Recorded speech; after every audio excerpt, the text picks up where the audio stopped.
For what seems like the 100th consecutive season of Tobias Harris trade rumors, we have more to discuss about the outlook of the Sixers forward ahead of the NBA trade deadline. We know that Tobias has been a popular name among circles and within the Sixers specifically, as if there is any sort of big-time move that the Sixers look to make, it seems pretty likely that Tobias Harris' contract will be one that would be involved. Well, we have a little clarity on a new report from Shams Charania of The Athletic, who said today on his FanDuel show that a lot of teams are monitoring the Tobias Harris situation. His quote exactly was, quote, "A lot of teams are keeping an eye on him and seeing what exactly happens with him."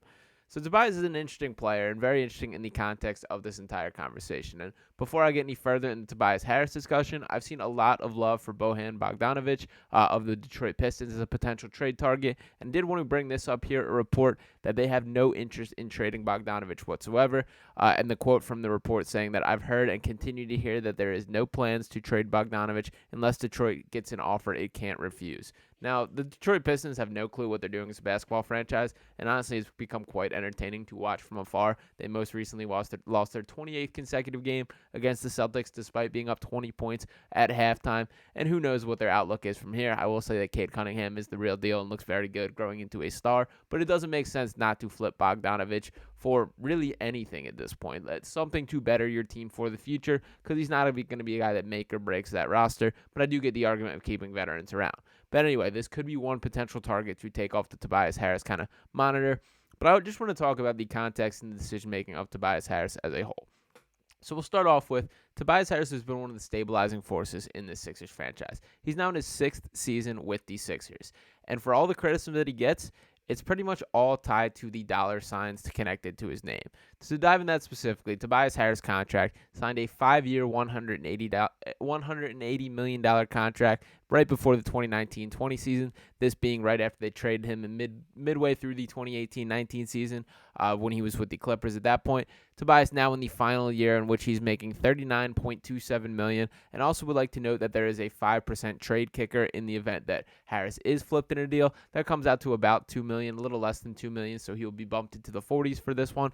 But the bottom line is that is the reason for a lot of Tobias criticism. It is that number attached to him that influence us. And there are areas of me that feel bad for Tobias Harris, that he does get a bad rap, absolutely. He's a player that has seen his role change more than just about any player across the entire league when there's been instances where he's been asked to be a number 2 option on the Sixers, such as during the Ben Simmons holdout and situations like that. There's also been opportunities in which he's been reduced to being essentially a catch-and-shoot three-point role player, and that really hasn't been vibing with his game either.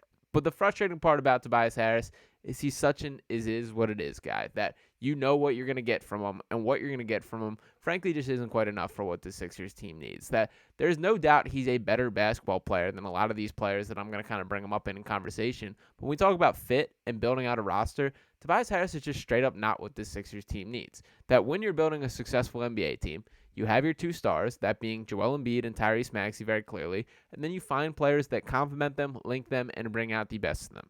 Tobias Harris is none of those things. That he likes to shoot in similar areas of Joel Embiid, that both of them would prefer to operate in that mid-range kind of post-up space, and there's no reason why Tobias Harris should be getting those touches when the MVP of the league and one of the greatest scorers of all time wants to do the exact same thing.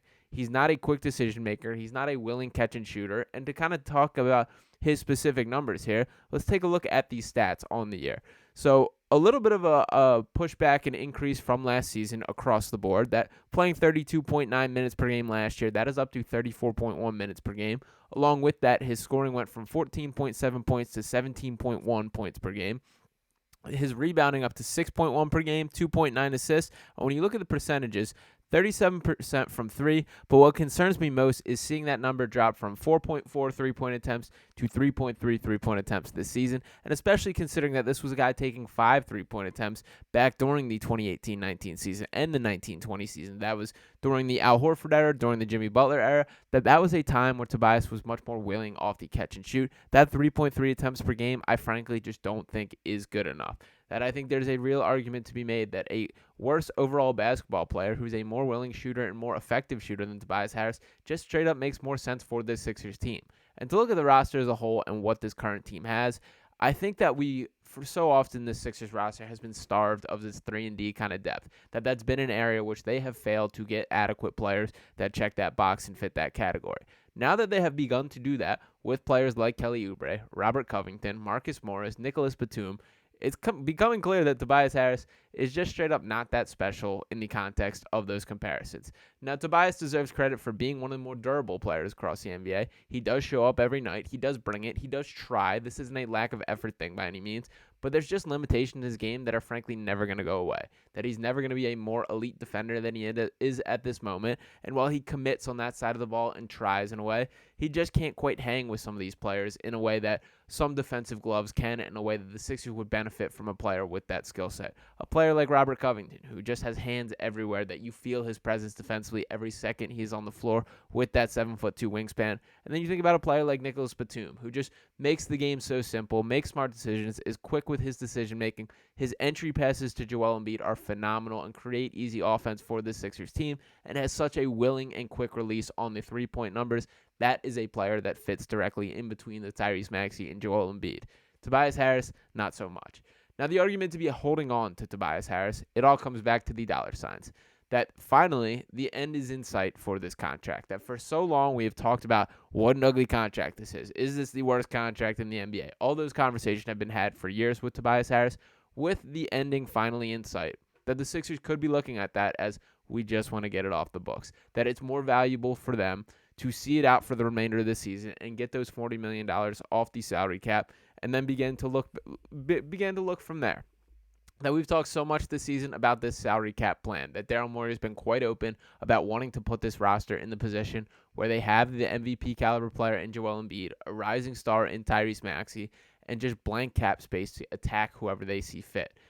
That would change if they make a trade here. That if they trade Tobias Harris, and this is part of the reason why he's appealing to other teams as well, he is a guy that is capable of giving you 20 and 10, a good locker room guy, and with a young roster, could be a great fit there. But a team is looking for that same kind of cap relief. That if you want to compare it to an option like Zach LaVine pretty early in his deal, over $200 million, still needing to be paid out. And while they make similar money per season, the Sixers would be sacrificing a great deal of money in the long term by trading for LaVine. So the Bulls would look at that as a way out, saying, we trade you, LaVine, with his contract and all the years, the next few seasons on it, for just this of Tobias. We essentially save ourselves like $200 million. That's a big deal, and that's why Tobias Harris is finally a positive trade value. But it also, this cap space plan has kind of brought me back to the idea of, like, are we sure that this is the only way it works? That are we sure that in free agency, teams are going to look at Philadelphia and say, that is where I want to play basketball? Now, it's gotten better. The situation has gotten more stable in Philadelphia now that Daryl Morey has been here, now that Nick Nurse is here. But when you look at the track record of this organization, whether it be all the general manager turnover, the front office issues, the burner accounts, the list goes on and on for issues with the franchise.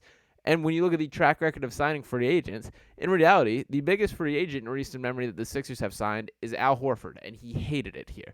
And then when you look at the list of free agents that will be here this summer, it's not quite as glorious as I think a lot of people are making out to be. That there is the potential for LeBron James, Paul George, and Kawhi Leonard to become available, but they're also all on player options, and frankly, I would be surprised if any of those guys leave, with the exception of LeBron, obviously with the Bronny James ties, and if there's something with him wanting to play with his son, I do believe that ultimately what will happen. But Kawhi and Paul George, after making that all-in trade for James Harden, I find it unlikely that Steve Ballmer isn't willing to pay them whatever they want to stay.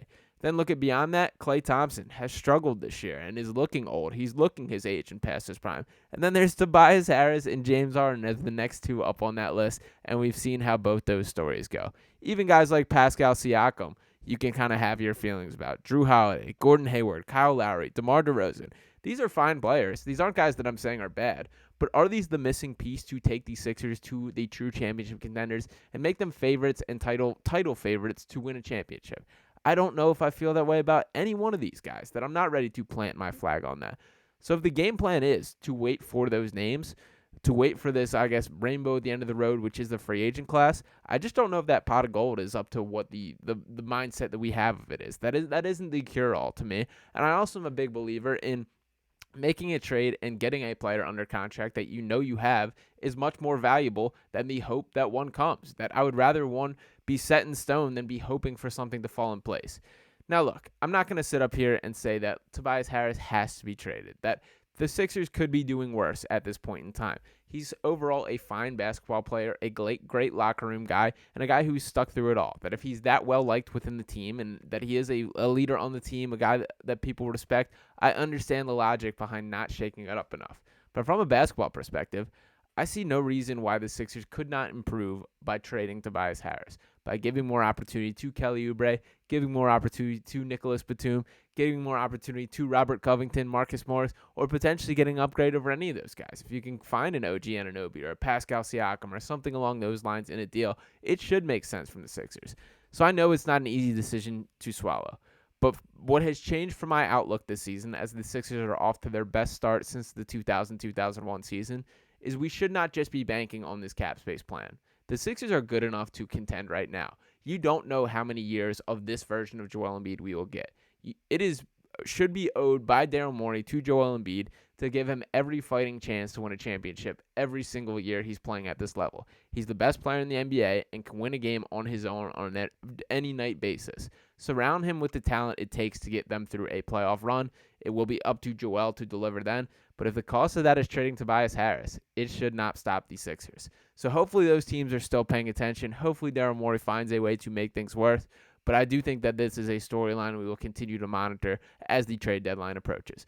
Thank you guys for tuning in this video. Make sure to smash that subscribe button, drop a like on this video, and let me know your comments. I want to hear your best Tobias Harris mock trade in the comments. I'll drop my replies and let me know my thoughts on that as well. But I will talk with you next time right here on Sixers Digest. Peace.